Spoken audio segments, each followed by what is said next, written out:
Hello, my name is Dr. Christina Parks. I received my PhD in cellular and molecular biology right here in the state of Michigan from University of Michigan Medical School. And so I'm very well versed in the science of both these mRNA gene therapy vaccines, this kind of technology, as well as what a vaccine is designed to do in the body, what it can do, what it can't do, and the fact that this is extremely complex science that has been oversimplified in the media to basically take away our freedom of choice.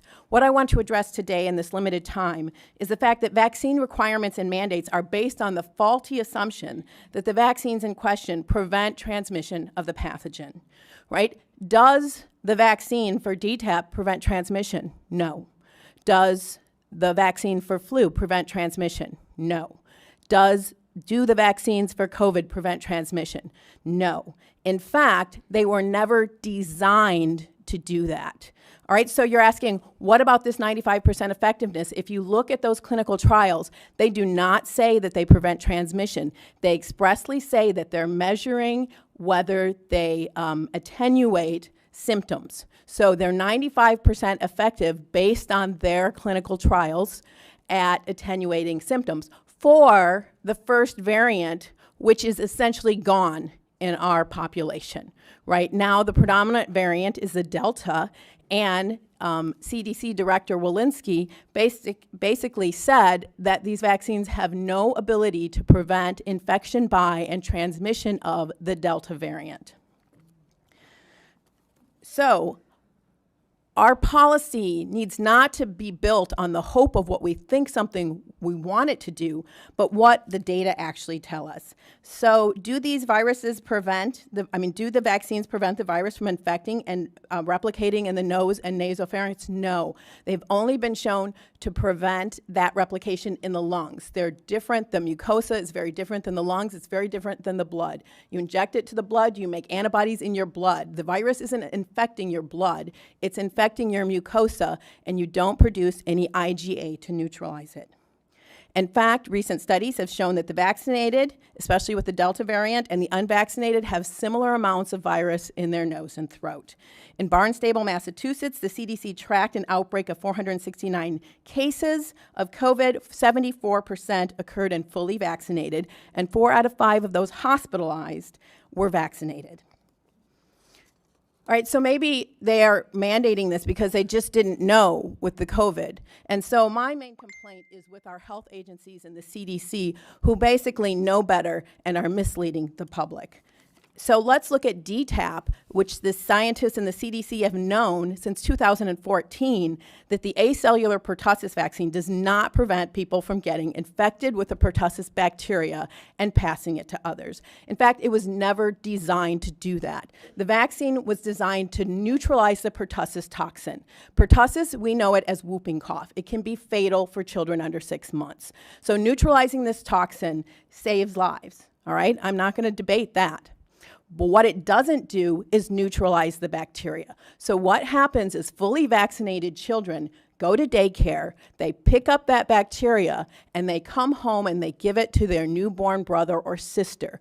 They get deathly ill, and they go to the hospital. Hopefully, our medical professionals are able to save them. But who do they blame? Now the CDC is blaming anti-vaxxers for the limitations of this vaccine design.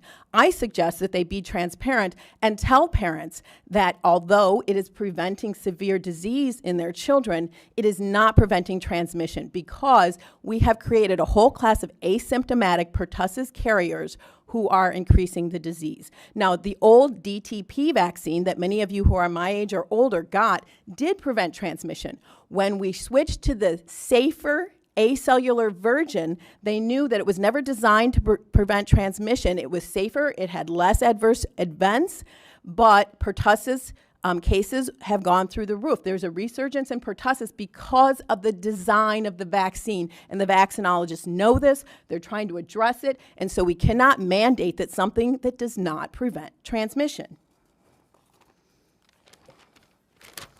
All right, what about the flu vaccine? Well, they have shown that basically there's no difference, there's no statistical difference if you're vaccinated or unvaccinated, whether you get the flu or not.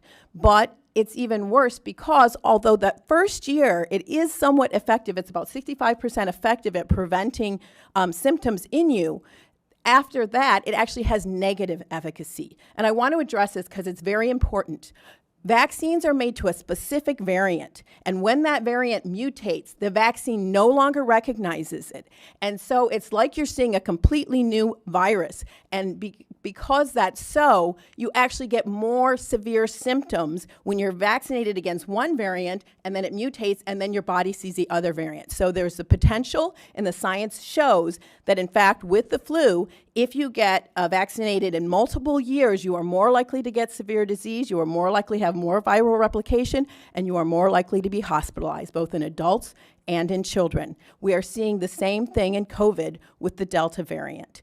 And so we are mandating that people get a vaccine that could actually make them more sick when they're exposed to the virus. In fact, this week, a paper came out, and what it showed is that with this Delta variant, when you're vaccinated, your body makes antibodies that are supposed to neutralize the virus, but they were supposed to neutralize the old variant.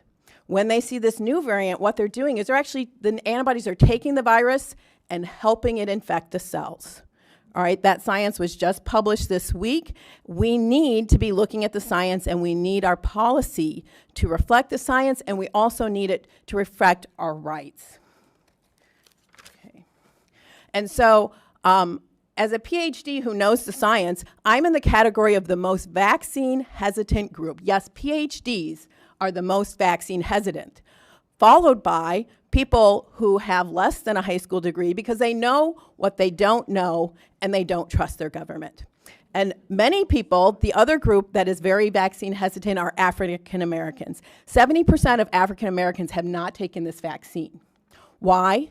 Because they don't trust their government. Do they have reason not to trust their government? Well, between the years of 1930 and 1970, the CDC conducted the Tuskegee experiment, where they took untreated males with syphilis and they refused to treat them. Even after antibiotics became available, they still did not treat them, and they did not tell them that they had syphilis. They told those people that they were there to secure their health, and they did not secure their health. They abused them. You say, well, that was in the past, although I don't think 1970 was that long ago.